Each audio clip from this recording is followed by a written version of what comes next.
20-21 시즌 분데스리가 30라운드 빌레펠트전을 패배로 마친 샬케는 강등 확정이라는 충격적인 현실을 맞이했습니다.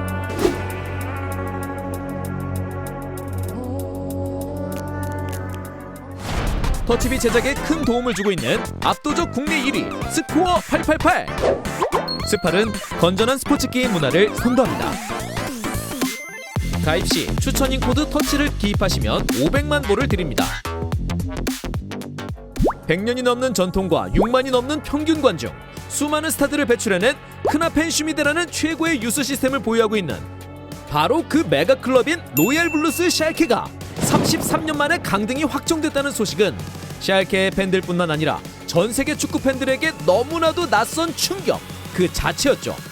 이 여파는 팬데믹으로 인한 심각한 재정 악화와 더불어 무려 20명의 선수가 떠날 수도 있다는 엑소더스를 예고합니다.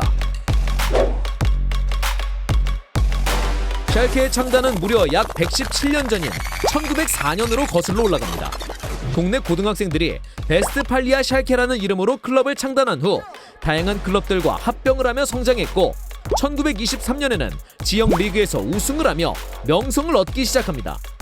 다음 해인 1924년 현재의 FC 샬케의 이름으로 일부 리그에 참여하며 이들의 본격적인 역사가 시작되었죠. 이때부터 흰색과 파란색이 조합된 엠블렘을 사용하며 더 로얄 블루스로 불리게 됐고 당시 연고지가 독일의 유명한 광산지대였는데 지역 광부들에게 큰 지지를 받으며 연고지를 대표하는 클럽으로 성장하게 되어 현재까지 불리고 있는 광부들이란 별명도 얻게 됩니다. 나치 통치 시절 독일은 최상위 축구리그였던 가우리가가 많은 지구로 나뉘어 진행되었는데 이때 베스트팔렌 지구는 리그가 1934년부터 총 1944년까지 11시즌이 펼쳐졌습니다. 그리고 그 11시즌을 모두 우승한 팀이 바로 샬케였죠. 그리고 지구 우승팀 자격으로 출전한 최종 플레이오프에서도 무려 6번을 우승하며 샬케는 명실상부한 독일 최고의 클럽 중 하나로 자리잡게 되었습니다. 이때의 샬케는 11시즌간 홈 무패라는 진기명기한 기록을 포함하여 162승, 21무, 6패, 924득점, 145실점이라는 믿을 수 없는 기록을 남기기도 했죠. 아직도 의견이 분분하지만 하필 이 시기에 최전성기를 보낸 샬케였기 때문에 히틀러와 나치에게 지원받았던 것이 아니었는지에 대한 의혹과 논란이 있기도 했습니다. 1963년 현재 분데스리가가 창설된 이후 샬케는 기대했던 만큼의 성적은 나오지 않았고 팀의 전력도 전부 다 많이 약화되었죠. 준우승을 했던 두 시즌을 제외하고는 대부분 중위권과 하위권을 전전하다가 1980년대에 들어서는 강등과 승격이 반복되며 5시즌을 2부 리그에서 보내기도 했습니다. 그러던 1996-97 시즌 UEFA컵에서 인터밀란을 꺾고 우승하며 화려한 부활을 알렸고 2000년대에 들어서는 러시아의 국영 가스회사 가즈프롬의 후원을 등에 업고 탄탄한 재정을 앞세워 꾸준히 상위권에 자리 잡게 됩니다.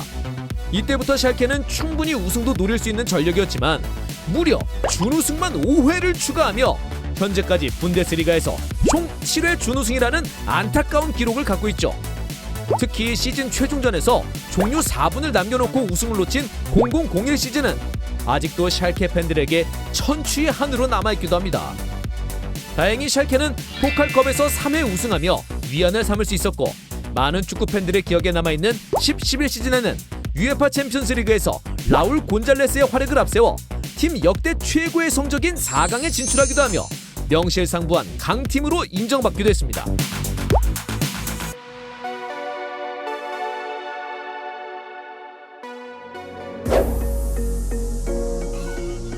개막전부터 유럽 챔피언이자 무적의 포스를 자랑하던 바이에른 뮌헨을 만난 샬케. 그 결과는 0-8이라는 처참한 스코어였습니다. 아무리 상대가 상대일지라도 샬케가 보여줬던 무기력한 경기력은 어쩌면 강등이라는 최종 결말의 예고편이었는지도 모르겠네요.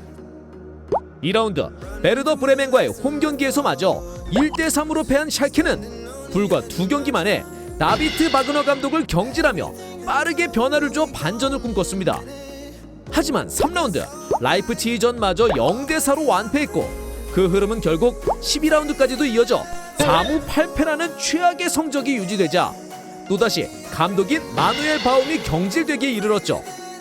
그리고 12월 29일 승격팀인 빌레펠트와의 13라운드 홈경기마저도 패배하며 샬케는 지난 시즌부터 이어져 온 무승 기록을 29경기로 늘렸을 뿐만 아니라 2020년 한 해 동안 리그 단 1승이라는 최악의 기록을 남기게 됩니다.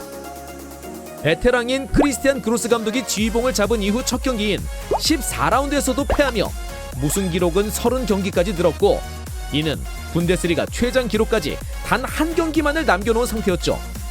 다행히도 다음 경기 호펜하임과의 경기에서 15라운드 만에 시즌 첫 승이자 근 1년 만의 승리를 기록하며 불명의 기록 달성은 피했지만 결국 전반기가 끝났을 때 승점 단 7점으로 최하위를 기록.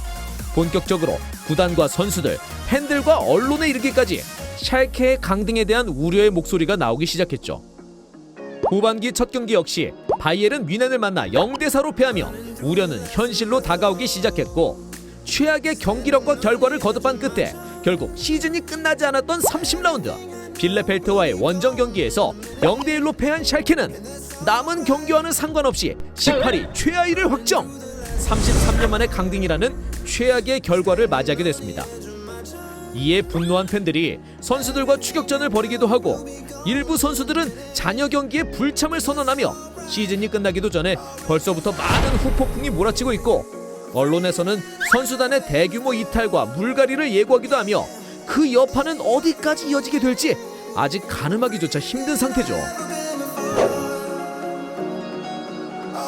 샬케는 지난 수년간 무리한 투자, 이와 대비되는 형편없는 선수 판매 수완, 거기에 팬데믹의 영향과 앞으로 예정된 강등으로 인한 수익 구조 악화 등의 이유로 인해 팀의 부채가 그야말로 심각한 상황에 이르렀다고 알려지고 있습니다. 최악의 상황에는 파산의 경우도 가능하다고 전해지고 있죠.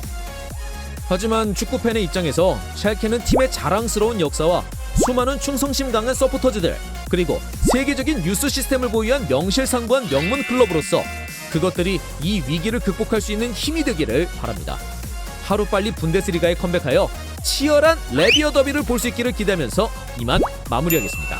지금까지 터치비였습니다.